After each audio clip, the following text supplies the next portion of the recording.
Егер сіздің жасыңыз 40 жастан асқан болса, және интимдік өмірімізде қолайсыз өзгеріс байқасаңыз, бұл дабыл қағарлық жағдай. Ол жастың ұлғаюына байланысты емес, сіздің ағзаңыз сізге белгі беріп, көмек сұрап жатқандығы. Бүгін мен сізге 4 қарапайым жемістің көмегімен ғана қалай қан айналымын жақсартып, қысқа уақытта қалай интимдік денсаулықты қалпына келтіруге болатындығын айтамын. Сәлеметсіздер ме? Бүгін сіздермен мен, дәрігер Мирас. Бүгінгі тақырып қан айналымы және интимдік денсаулық. Егер сіздерді жаңа айтылған мәселелер мазалайтын болса, қан айналымы деп комментарий жаза кетулеріңізді сұраймын. Негізі бұл тақырыпты қозғау, ол туралы сөйлесу біздің халық арасында ұят саналады. Бірақ оны түсіну, емдеу өте маңызды. Мен дәрігер ретінде көп байқаймын. 40 жастан кейін интимдік өмірдегі көптеген мәселелер пайда болады. Оның негізінде тамырлардың нашар жұмысы жатыр. Ал тамырдың жұмысын жақсартуға болады. Мысалы, қарапайым асханадағы жемістер, көкөністерді дұрыс жеу, уақытылы жеу, айтарлықтай өзгерістер әкеледі. Бірақ оны көпшілік біле бермейді. Кейбіреулер бұл жемістерді дұрыс жеуді де, қай уақытта жеуді де білмейді. Осы жемістердің атымен және қалай жеу керектігімен бөліспес бұрын, ғылыми тұрғыда қан айналымының жұмысын түсініп алайық. Қан денеміздің барлық мүшелеріне оттегі мен қоректік заттар жеткізетін негізгі тасымалдаушы. Тамырлар тарылса, немесе атеросклероз дамыса, жыныс мүшелеріне де қан жеткіліксіз мөлшерде барады. Ерлерде бұл эрекцияның нашарлауына алып келеді. Әйелдерде клевей қабаттарының құрғауына, сезімталдықтың төмендеуіне әкеліп соқтырады. Сонымен қатар гипертония, қант диабеті, атеросклероз барлығы жыныстық денсаулыққа жанама әсер етеді. Демек, тамырды сауықтыру интимдік өмірді жақсартудың ғылыми жолы.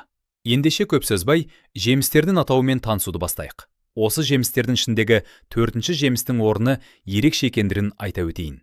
Себебі оның әсері бір күннен кейін ақ байқалады. Бірінші жеміс ол анар. Анар тамыр үшін нағыз супер өнім.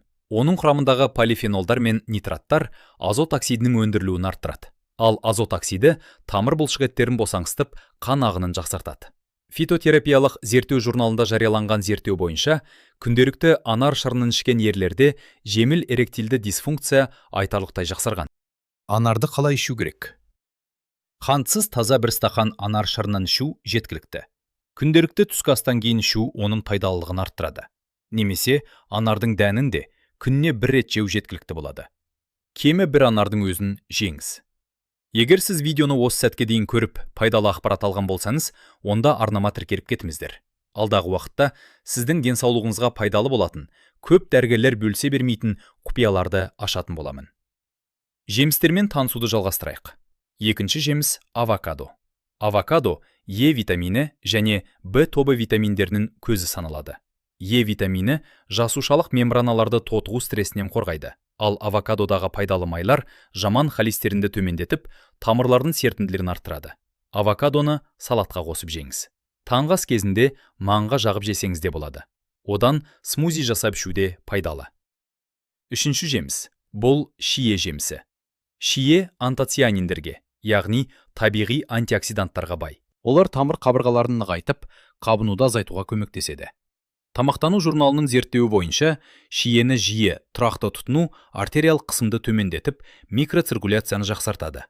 Созылмалы қабыну тамыр тонусының бұзылуының және эректильді дисфункцияның негізгі себептерінің бірі екенін ескерсек, шиенің қан айналымы үшін маңызы зор. Маусым айларында балғын шиелерді жеңіз, ал қыс уақытында мұздатылған шие жеткілікті. Оларды тұтастай жеу пайдалырақ. Ешқандай қоспа қосудың қажеті жоқ. Соңғы жемістің атауымен бөліспес бұрын, арнаның арғарай даму үшін лайк баса кетулеріңізді сұраймын. Сіздердің қолдауларыңыз мені арғарай жұмыс жасауға шабыттандырады. Әсері ерекше сезілетін 4-ші жеміс ол киви. Киви С витамині мен калийдің тамаша көзі. С витамині коллаген синтезін қолдайды, яғни тамырлардың серпімділігін сақтайды. Калий болса, артериялық қысымды реттейді. Бұл екі минерал мен витаминнің комбинациясы тамырды қорғайды және қан айналымын тұрақтандырады. Кивиді таңертеңгі ботқаңызға немесе жеміс салатына қосып жеңіз. Бұл 4 жемісті рационыңызға қосып қана қоймай, олардың тиімділігін арттыру үшін басқа да келесі айтылатын комплексті тәсілдерді орындаңыз. Ерлердің көпшілігі шылым шегеді. Сол себепті бірінші темекіні тастаңыз. Салмағыңызды бақылаңыз. Жүйелі физикалық белсенділікпен айналысыңыз. Созылмалы ауруларыңыз болса, диетаны өзгертпес бұрын міндетті түрде дәрігермен кеңесіңіз. Тамырды күтсеңіз, сіз миды, гормональдық жүйені және интимдік энергияны да сақтайсыз. Адамның ағзасы толық бір жүйе екендігін ұмытпаңыздар. Анар, авокадо, шие және киви. Бұл тек жеміс емес, бұл сіздің тамыр денсаулығыңызға, қан айналымына деген инвестиция. Бұл жемістердің пайдасы ғылыми тұрғыда дәлелдеген, дәрігерлер де жеуді ұсынады. Енді таңдау сіздің қолыңызда. Денсаулығыңызды дәрі-дәрмекпен емес, табиғаттың берген бай өнімдермен емдеңіздер. Егер бүгінгі ақпарат пайдалы болды деп ойласаңыз, лайк қойыңыз, каналға жазылыңыз және бұл бейнені жақындарыңызға жіберіңіз. Денсаулық бұл күнделікті таңдау.